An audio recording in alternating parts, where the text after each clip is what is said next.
Udayan Vishwanath ACS industries Shri Ram Subhag जी हमारे साथ, यहाँ director industries Shri Hansraj ji, doctor Aryan बत्ता जी, और इस वीडियो कॉन्फ्रेंस में हमारे साथ जुड़े डॉक्टर राजेश गुप्ता जी और इनके सारे हमारे साथी जिनकी हमने बात सुनी, सिकरी जी, संजय सूरी जी, मनोज अग्रवाल जी, अशोक गोयल जी और सभी उपस्थित आज के इस वीडियो कॉन्फ्रेंस में मित्रों, एक तो मैं आप सबका धन्यवाद करता हूं कि बहुत शॉर्ट नोटिस में आज हमारा ये इंटरेक्शन हो रहा है। एक्चुअली नहीं भले ही, लेकिन वर्चुअली हो रहा है। अगर कोविड नहीं होता तो शायद हम इस मुलाकात को और रूप में कर सकते थे। बहुत सारी चीजें जो हमने सोची थी वो सारी चीजें एक जगह रह गई। लेकिन मैं आप सबका धन्यवाद करना चाहता था, एक माध्यम ढूंढ रहा था कि जब भी हमको ऐसा संकट हिमाचल प्रदेश में, और हिमाचल प्रदेश की ही बात नहीं, मैं देश की अगर बात कहूं, हमारे सामने जब आया है, उसमें आप सब लोगों का बहुत बड़ा उसमें कंट्रीब्यूशन, आप सबका बहुत बड़ा सहयोग रहा है। और खास तौर से ये आपदा जो पिछले लगभग 1.5 वर्षों से हमारे देश को, हमारे प्रदेश को झकझोर रही है, इसमें तो फार्मा इंडस्ट्री का तो बहुत बड़ा सहयोग हमको रहा है, और जिसके लिए हिमाचल की ही नहीं, हिमाचल के अतिरिक्त पूरे देश की जनता, देश का नेतृत्व भी आप सबका आभारी है। हम उम्मीद कर रहे थे कि ये संकट लंबा नहीं चलेगा और ऐसी सूरत में सब सामान्य हो जाएगा, जल्दी हो जाएगा, ऐसी हमारी कल्पना थी। और शायद मेरे ख्याल में आप लोग भी यही सोचते थे, लेकिन ऐसा नहीं हो पाया अभी तक। और ये दौर अभी तक भी उस तरह से चल रहा है कोविड के संकट का। और इस संकट के दौर में जो परिस्थितियां हमारे सामने हैं उनको एक्सप्लेन करने की आवश्यकता नहीं, आप सारी बातों को अच्छी तरह से समझते हैं किस दौर में से हम सब लोग गुजर रहे हैं।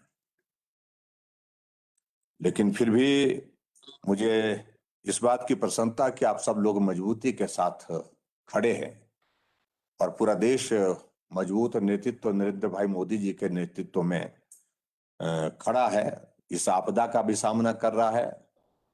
और आपदा के सामना करने के साथ साथ में हम सब लोग अपने डेवलपमेंट के प्रोसेस को भी प्रभावित नहीं होने दे रहे। इंडस्ट्री चलती रहे, ये भी आवश्यक है। डेवलपमेंट के प्रोजेक्ट्स भले ही थोड़ी देर के लिए प्रभावित हुए, बाधित हुए, लेकिन उसके बावजूद भी वो चलते रहे, ये भी प्रयास हमारी तरफ से जारी है। और ऐसे में खास तौर से जिस संकट के क्षण में बहुत जिसकी आवश्यकता है वो हमारा फार्मा सेक्टर है, फार्मा इंडस्ट्रीज है। और आप सबके सहयोग के बिना आज के इस संकट को पार करना, ये कभी भी कल्पना भी नहीं की जा सकती है ये संभव हो। तो उसमें आप लोग अपनी भूमिका जिस जिस रूप में निभा सकते हैं उसको आप निभा रहे हैं। मैं इस बात को लेकर के भी अनुभव कर रहा हूं, महसूस कर रहा हूं कि सरकार का भी बहुत बड़ा हमारा एनर्जी, हमारा वक्त सारा इसी संकट को पार करने में लगा हुआ है पिछले 1.5 सालों से। ठीक है, हम डेवलपमेंट के प्रोजेक्ट्स को भी गति देने की कोशिश कर रहे हैं, हम बाकी चीजों की चिंता भी कर रहे हैं साथ साथ में, लेकिन जितना फोकस बाकी चीजों पर हमने जो सोचा था करने के लिए, उससे ज्यादा हमको कोविड के इस संकट से बाहर निकलने के लिए हमको काम करना पड़ रहा है। और ये आवश्यकता भी है स्वाभाविक रूप से, और आवश्यकता के साथ साथ में ये हमारी प्रायोरिटी भी होनी चाहिए, उस दृष्टि से हम काम कर रहे हैं। हम इस बात को लेकर के भी चल रहे थे कि बहुत सारे प्रोजेक्ट्स जो हमने कल्पना की थी, जिनका जिक्र भी आप सबके माध्यम से कुछ न कुछ किसी न किसी रूप में अभी हुआ भी है और हमेशा होता भी रहा जब भी आप लोगों से मिलना जुलना होता है। चाहे हमारा बल्क ड्रग फार्मा का इशू है, चाहे इसके अतिरिक्त हमारे दूसरे इश्यूज हैं जो हमारे एक्सपेंशन के हम सोच रहे थे। हिमाचल प्रदेश में फार्मा सेक्टर में बहुत सारी चीजों को जो करने की जरूरतें हैं, उन जरूरतों को पूरा करके हम आगे बढ़ें। वो सारी चीजें भी प्रभावित हुई हैं इस वक्त, थोड़े वक्त के लिए, लेकिन हम उम्मीद के साथ कह सकते हैं कि निश्चित रूप से उसमें हम सफल होंगे। वक्त थोड़ा जरूर लग जाए भले ही, लेकिन फिर भी उसके बावजूद हम कामयाब होंगे आगे बढ़ने में, अपने लक्ष्य को हासिल करने में। हिमाचल प्रदेश में कोविड की स्थिति आपके सामने है, उसमें कोई बहुत ज्यादा डिटेल मुझे लगता कहने की आवश्यकता नहीं है, क्योंकि सब लोग आजकल शाम को भी आंकड़ा देखते हैं, प्रदेश का भी देखते हैं, देश का भी देखते हैं, और सुबह उठते हैं तो भी इसी आंकड़े के साथ शुरुआत होती है कि नजर मारते हैं कि आज कितना टोटल आंकड़ा एक्टिव केस का हो गया देश में, कितने लोगों की दुखद मृत्यु हो गई। तो हम सब, आप सब इस सारी चीज को इस रूप में आजकल इस दौर में देख रहे हैं। जहां तक हिमाचल के संदर्भ में हम देख रहे हैं कि मामले तो बड़े हैं, इसमें तो दो राय नहीं है, और मृत्यु भी काफी ज्यादा लोगों की हुई है। और ऐसे में एशिया का सबसे बड़ा फार्मा हब हिमाचल प्रदेश में है, बद्दी में है। आप सब लोग वहाँ काम करते हुए इस प्रदेश का भी प्रतिनिधित्व पूरे देश भर में कर रहे हैं उस दृष्टि से, और देश में एक बहुत बड़ा एक योगदान अपने माध्यम से दे रहे हैं। ये हमारे लिए भी सुखद विषय है कि चाहे वो पीछे हाइड्रोक्सी क्लोरोक्विन की बात आई, उस वक्त भी हिमाचल ने बहुत बड़ा एक कंट्रीब्यूशन उस दृष्टि से दिया है। और अभी भी जितनी भी जो मेडिसिन कोविड से रिलेटेड जो बनती हैं, उनमें भी हिमाचल प्रदेश का एक अपना कंट्रीब्यूशन है। आप सब लोगों के माध्यम से उस काम को हम कर रहे हैं। लेकिन जितनी कठिनाई अब हमारे सामने है, उस कठिनाई में हम आप सबके बीच में अपनी बात कहने के लिए भी और आपकी बात सुनने के लिए भी आज के इस दौर में, आज के इस वर्चुअल मीटिंग में उपस्थित हैं। हमारे सामने डॉक्टर राजेश गुप्ता जी ने आपका प्रस्ताव रखा है, सारी बातों का जिक्र भी हुआ है, विस्तार से हुआ है। वो आपके जो है जो जितने भी इश्यूज हैं, वो तमाम इश्यूज पे मैं तफसील से एक एक मैं जानना नहीं चाहूंगा। हमारे डायरेक्टर इंडस्ट्रीज और एसीएस इंडस्ट्रीज ने सारे वो नोट किए हैं। हमने पहले भी उनसे चर्चा इस बारे में की है कि वो उन सारी चीजों को नोट कर लें, और उसके बाद हम अलग से बैठ करके उसके रेजोल्यूशन के लिए, उसके समाधान के लिए हम क्या कर सकते हैं उस दृष्टि से प्रयत्न करेंगे, प्रयास करेंगे। लेकिन ये भी बात सच है कि हम जब हमारा मिलना कम हो रहा है, मिलने के साथ हमारा बैठना कम हो रहा है, बातचीत कम हो रही है, तो इशू स्वाभाविक रूप से हैं, आपके अपनी जगह है। और आज के इसमें तो मैं ज्यादा उन इश्यूज पर जो आप लोगों ने कहे हैं वो हमने नोट की हैं, उसके सॉल्यूशन में भी हम जाएंगे, कुछ जो रास्ता निकल सकता है वो करेंगे। हमारी कोशिश, ईमानदार कोशिश हिमाचल प्रदेश में हमेशा रही है कि जो भी आपके ऐसे इश्यूज हैं जहां समाधान की दृष्टि से कुछ चीजें होनी चाहिए, उसमें हमने करने की कोशिश की है, कुछ किए भी हैं, कुछ जगह अभी तक भी थोड़ी बहुत कठिनाइयां हैं। अभी की प्राथमिकता, हमारी शीर्ष प्राथमिकता है हम इस कोविड की सिचुएशन को हैंडल करें, और इसका समाधान की दृष्टि से जो भी कर सकते हैं वो करें, और इस दौर को हम पार करें। हमने बेड कैपेसिटी को भी हिमाचल प्रदेश में बढ़ाया है। जो हमारी बेड कैपेसिटी जो पहले जो थी वो लगभग 1400-1500 बेड की हमारी कैपेसिटी थी हिमाचल प्रदेश में कोविड के पेशेंट्स के लिए, पर्टिकुलरली ट्रीटमेंट के लिए जो हमने प्लान की थी। हमको उसको बढ़ाना पड़ा, उसको हमने डबल से ऊपर कर लिया था, 3000 से ऊपर कर दिया है। और अभी हमारा ये प्लान है कि उसको हम 5000 तक ले जा रहे हैं, और 1100-1200 बेड की कैपेसिटी हम बहुत जल्दी एक हफ्ते के अंदर और इंक्रीज करने जा रहे हैं। लेकिन मुश्किल हमारे सामने यही आ गई है कि बेड कैपेसिटी बढ़ाने से समस्या का समाधान नहीं हो पा रहा है। हमें उसके साथ में बहुत सारे इश्यूज जुड़े हुए हैं। उसके साथ बेड कैपेसिटी अगर बढ़ानी है तो उसके लिए आपको मैन पावर भी चाहिए, मैन पावर के साथ साथ में हमको ऑक्सीजन भी चाहिए, ऑक्सीजन के साथ साथ में हमको बाकी सारी चीजें जो इस कोविड से रिलेटेड हैं वो सारी चीजें भी उपलब्ध चाहिए।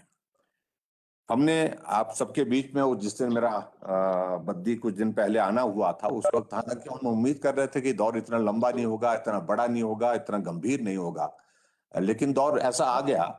और उस वक्त भी हमने निवेदन किया था कि आप सब लोगों को हम मदद करें, और आप लोगों ने मदद करने के लिए कदम आगे बढ़ाया है, हाथ आगे बढ़ाया है। उसके लिए मैं आप सबका हृदय की गहराइयों से आपका धन्यवाद करता हूं। आप सब लोगों ने हर तरह से मदद, जहां आप जिस रूप में मदद कर सकते हैं, कुछ लोगों ने कंट्रीब्यूट सीएम कोविड फंड में किया है, कुछ लोगों ने जो है सीएसआर में जो मदद जिस रूप में दी जा सकती थी, चाहे वो मास्क देने की बात थी, चाहे वो और चीजें वेंटिलेटर देने की बात थी, चाहे वो ऑक्सीजन कंसंट्रेटर देने की बात थी, चाहे वो बेड देने की बात थी, कुछ जगह और चीजों को लेकर के सैनिटाइजर देने की बात थी, हर चीज को मास्क देने की बात थी। तो सारी चीजें उस तरह से जिस जिस रूप में, जहां से ऑक्सीजन के लिए जो ऑक्सीमीटर है वो उपलब्ध आज की तारीख में बहुत कठिन हो गया। एक वक्त वो 400 में मिल रहा था, आज वो 2000 से पार हो गया। तो ये ऐसे इश्यूज को लेकर के भी आप लोगों ने कंट्रीब्यूट किया है हमारे इसमें प्रदेश में। उसके लिए मैं आप सबका धन्यवाद करता हूँ। और हम भी लगातार प्रयत्न कर रहे हैं, और खासतौर से मैं इस बात के लिए धन्यवाद करना चाहूंगा कि बड़ा संकट जब इस तरह का जब हमारे सामने आया, तो हमारे पास हिमाचल प्रदेश में ऑक्सीजन की उपलब्धता जितनी कर है, वो जनरेशन की एक कैपेसिटी हमारे पास मौजूद है। लेकिन हमने कभी सोचा नहीं था कि भाई ये कैपेसिटी भी हमारी शॉर्ट पड़ेगी, और स्टोरेज कैपेसिटी हमको बढ़ानी पड़ेगी।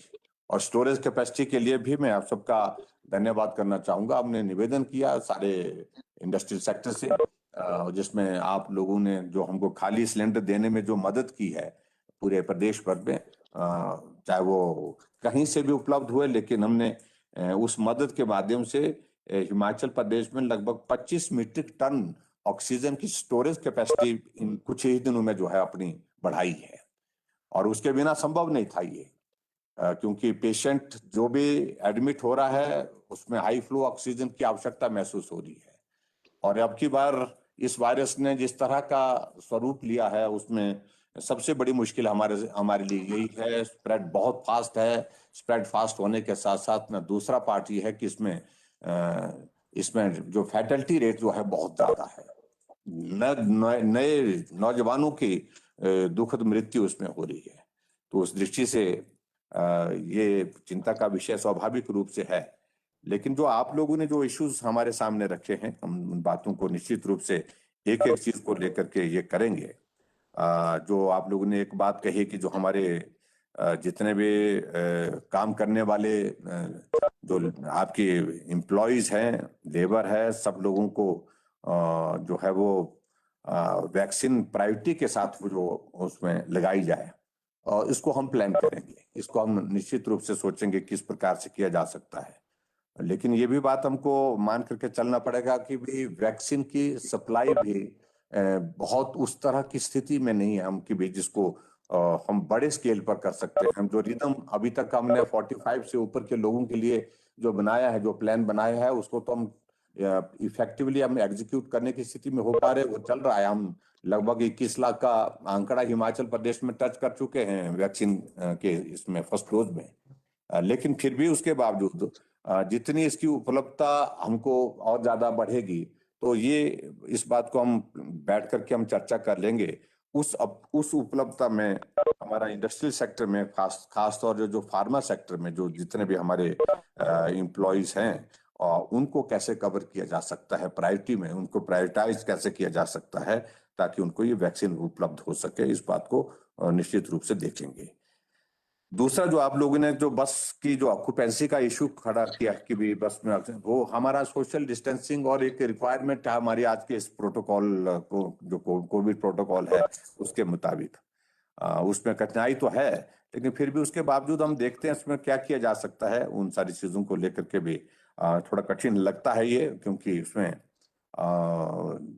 हमने यही सोच करके कि आपकी इंडस्ट्री जो है कोविड फ्री रहे, आपके यहाँ पर संक्रमण ना फैले, और इसलिए जो कोविड प्रोटोकॉल के तहत जो है ये सारी चीजें की जाए, ये बहुत आवश्यक है, ताकि हमारे वहाँ कामकाज को प्रभाव ना पड़े। ये बहुत एक जरूरत है जिस चीज को लेकर के हमने अभी तक जो विचार किया था उसके मुताबिक हमने ये सारी चीज की। हिमाचल में अभी तक इन दिनों में हमने कोविड कर्फ्यू जो है लागू किया है, और कोविड कर्फ्यू में हमने रिस्ट्रिक्शंस की हैं, अब की बार काफी की है। पहले जब शुरू किया था थोड़ा रिलैक्सेशंस भी उसमें थी, लेकिन अब थोड़ा रिस्ट्रिक्शंस की है, और हो सकता है ये अभी तक ये हमारा ये कोविड कर्फ्यू जो है, कोरोना कर्फ्यू अभी तक थोड़ा लंबा चले।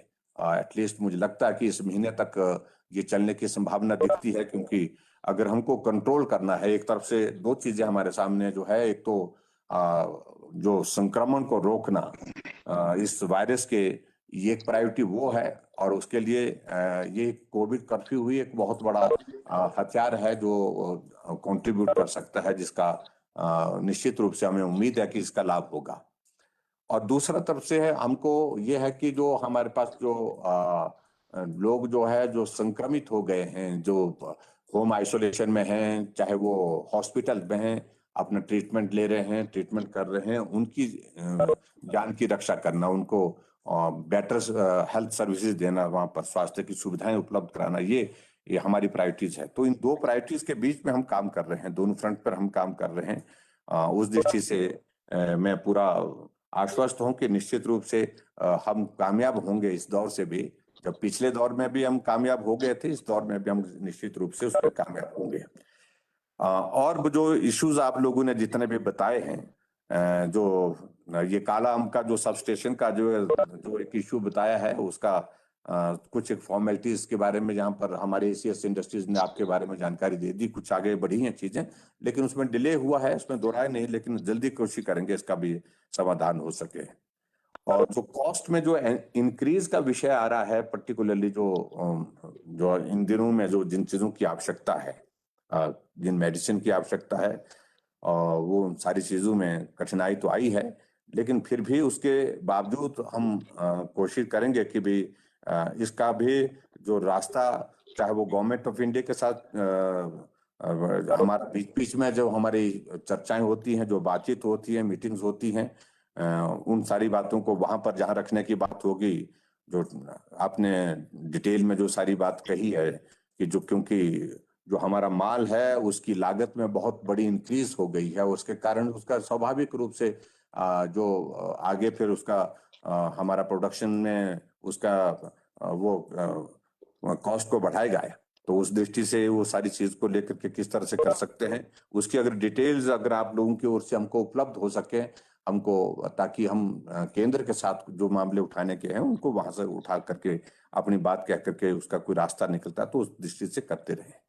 अभी जो मुझे आप सबसे विनम्र निवेदन करना है, और वो निवेदन यही है कि बहुत बड़ा आपका सहयोग मिला भी है, और लेकिन फिर भी उसके बावजूद भी आप सबसे जो सीएसआर के तहत जो है वो अभी भी जो मदद हमको और भी जिस रूप में मिल सकती है प्रदेश में, क्योंकि आवश्यकता बहुत ज्यादा, और ये भी संभव नहीं है कि आपसे ही उसकी पूर्ति हमने करनी है, लेकिन मदद करते करते हम किसकी जीवन को जिंदगी दे सकते हैं, तो मुझे लगता है कि वो बहुत एक पुण्य का कार्य होगा।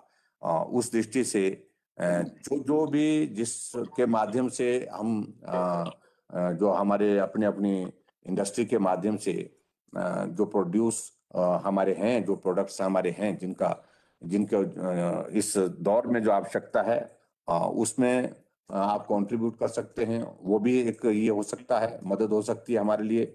और इसके अलावा कोविड से रिलेटेड जितने भी इश्यूज हैं, आपको लगता है कि हम इस रूप में मदद कर सकते हैं, तो उसमें आप मदद करने के लिए सहयोग करें, ये मेरा आप सबसे विनम्र निवेदन है।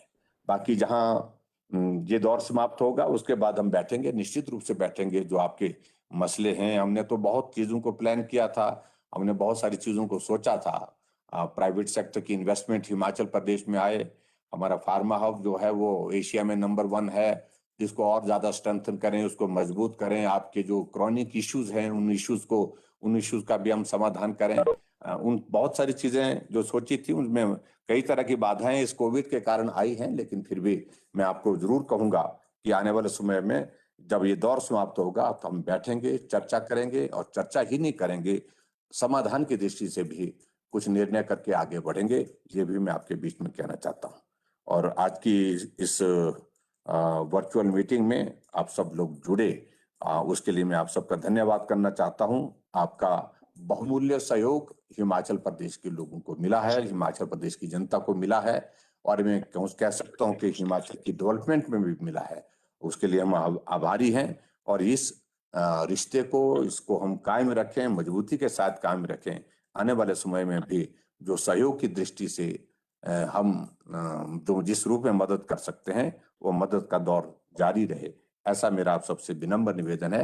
मुझे सिर्फ इतनी ही बात कहनी थी। बाकी आप लोगों ने जो इश्यूज जो बताए हैं, वो हमारे ध्यान में, जो मैंने डायरेक्टर इंडस्ट्रीज मेरे पास बैठे हैं, हम बैठ करके उनको एक बार जो है कंपाइल कर लेंगे, और उसके बाद आपके साथ एक अवसर ढूंढेंगे बीच में, जब हमारी बैठक होगी, मीटिंग होगी, तो उसमें कुछ चर्चा करके उनका समाधान की दृष्टि से आगे बढ़ेंगे। तो एक बार फिर से मैं आप सबका धन्यवाद करता हूं, आप सबका आभार, और आप लोग स्वस्थ रहें। आप लोग इस दौर में, इस संकट के दौर में जिस तरह से सहयोग दे रहे हैं, मजबूती के साथ खड़े होकर के काम कर रहे हैं, इसमें आप कायम रहें, मजबूती के साथ आगे बढ़ें, ऐसी मैं कामना करते हुए आप सबका बहुत बहुत धन्यवाद करता हूं। बहुत बहुत धन्यवाद। नमस्कार। जय।